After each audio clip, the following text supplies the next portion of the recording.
Day to dear students. Today we'll continue the chapter Indigo, part 3. The authorities were helpless. Gandhi helped them to regulate the crowd. The government wanted to postpone the trial, but Gandhi opposed the delay.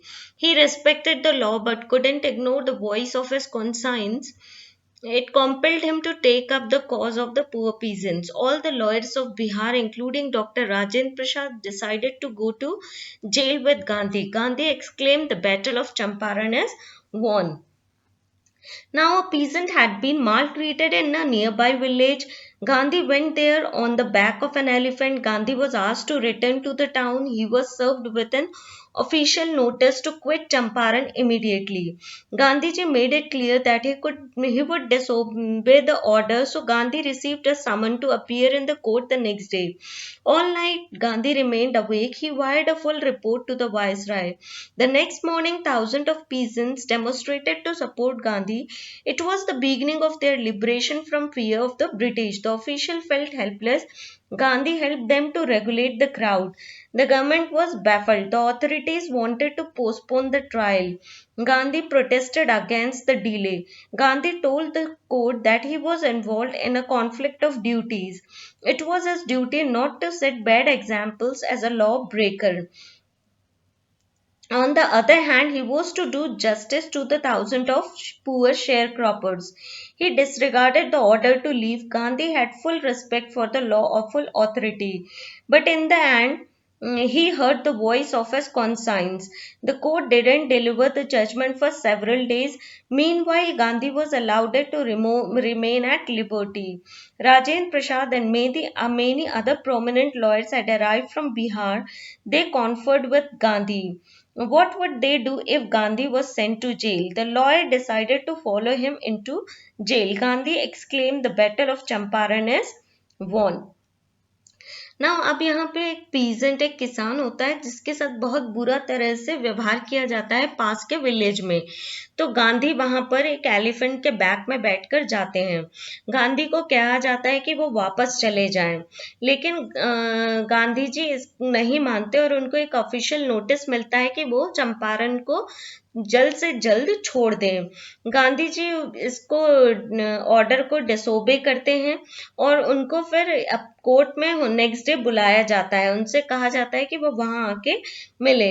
Gandhi ji जो है वो सारी रात जागते रहते हैं। वो पूरा एक रिपोर्ट बनाते हैं जो वो वाइसराय को देते हैं। नेक्स्ट मॉर्निंग जब होता है तो थाउजेंड्स ऑफ पीजेंट्स जो हैं वो गांधी जी के सपोर्ट में सड़कों पे आ जाते हैं और गांधी जी कहते हैं कि अब ये शुरुआत है जब वो अपने डर से बाहर निकल कर आए हैं। जो ऑफिशियल थे, इंग्लिश ऑफिशियल्स थे, वो काफी हेल्पलेस फील करते हैं। वो क्राउड को संभाल नहीं पाते हैं। तब गांधी जी उनकी हेल्प करते हैं भीड़ को संभालने के लिए। गवर्नमेंट जो है वो बहुत ही बैफल्ड हो जाती है, आश्चर्य में आ जाती है और वो इस ट्रायल को पोस्टपोन कर देते हैं। गांधी जी जो है वो डिले के लिए प्रोटेस्ट करते हैं। गांधी जी को कोर्ट में बुलाया जाता है तो वो बताते हैं कि गांधी जी जो है वो खुद एक बैड एग्जाम्पल सेट नहीं करना चाहते लॉ ब्रेकर की तरह पे। तो उनसे कहा जाता है जबकि वो चाहते हैं, लेकिन वो इन किसानों के साथ भी इनजस्टिस होते हुए नहीं देखना चाहते हैं। गांधी जी कहते हैं कि वो खुद भी किसी भी लॉ का डिसोबे नहीं करना चाहते हैं। गांधी जी को बहुत रेस्पेक्ट है लॉ के लिए और लॉ अथॉरिटी के लिए। लेकिन अंत में वो अपने अंतरात्मा की आवाज सुनते हैं और वो जो कोर्ट है उसमें जजमेंट देने के लिए कुछ दिन लग जाते हैं। गांधी जी को छोड़ दिया जाता है। राजेंद्र प्रसाद जब वहां आते हैं दूसरे लॉयर्स के साथ, तो गांधी जी उनसे पूछते हैं कि अगर गांधी जी को जेल जाना पड़े तो वो लोग क्या करेंगे। तो राजेंद्र प्रसाद बोलते हैं कि तो सारे के सारे लॉयर्स भी जो हैं वो गांधी जी के साथ जेल जाएंगे। तो गांधी जी डिक्लेयर करते हैं कि अब जो चंपारण की लड़ाई है वो जीत ली गई है, समझिए। Gandhi agreed not on 25% and the issue was closed. Several social works were undertaken by Gandhi and his followers in Champaran. Gandhi's son and his wife joined him. Many other volunteers also came from distant parts of India. Gandhi wanted Indians to carry on their struggle on their own strength. When some lawyers wanted C.F. Andrews to stay in Champaran and help them, Gandhi opposed it. He didn't want the help of an Englishman in India's struggle for freedom. Thus, Gandhi taught us a lesson in self reliance. Now, several days after the lieutenant governor of the province ordered the case to be dropped, the civil disobedience movement had won the first time in modern India.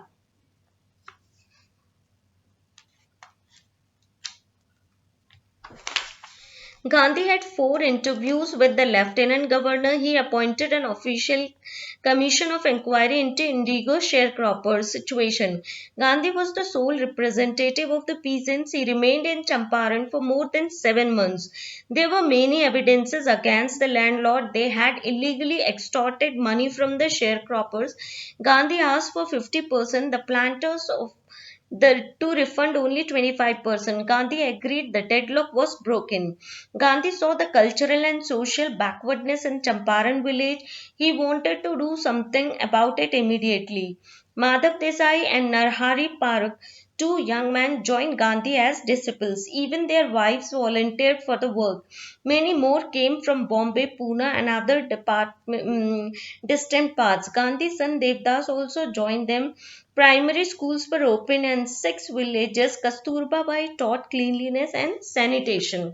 Now, अब जो है कुछ दिन बीत जाते हैं, जो lieutenant governor है वो इस और केस को ड्रॉप करने का ऑर्डर देते हैं, तो सिविल डिसोबीडियंस मूवमेंट है जो जीता जा चुका है और ये मॉडर्न ये फर्स्ट मूवमेंट था जिसे इंडिया में जीत लिया गया था। गांधी जी जो है वो 4 इंटरव्यू करते हैं लेफ्टिनेंट गवर्नर के साथ।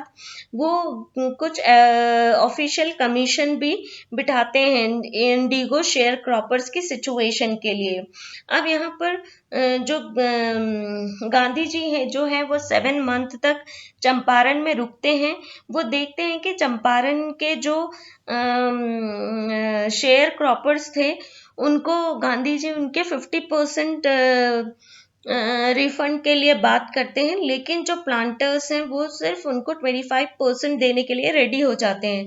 तो गांधी जी भी इसमें एग्री हो जाते हैं और उनको वो किसानों को समझाते हैं कि कम से कम उन्होंने हमें 25% देने के लिए वो मान गए हैं। गांधी जी जो है वो फील करते हैं कि चंपारण में जो है वो सोशल और कल्चरल बैकवर्डनेस है, तो वो यहाँ पर इनको डेवलप करना चाहते हैं। तो माधव देसाई और नरहरि पारख जो 2 उनके फॉलोवर्स थे वो वहां पर आते हैं। गांधी जी की वाइफ आती हैं, उनका बेटा आता है और बॉम्बे पुणे से कई और लोग भी आते हैं जो यहाँ पर आकर स्कूल खोलते हैं, विलेजेस में बच्चों को पढ़ाते हैं, बड़ों को पढ़ाते हैं और कस्तूरबा बाई जो है वो क्लीनलीनेस और सैनिटाइजेशन लोगों को सिखाती हैं।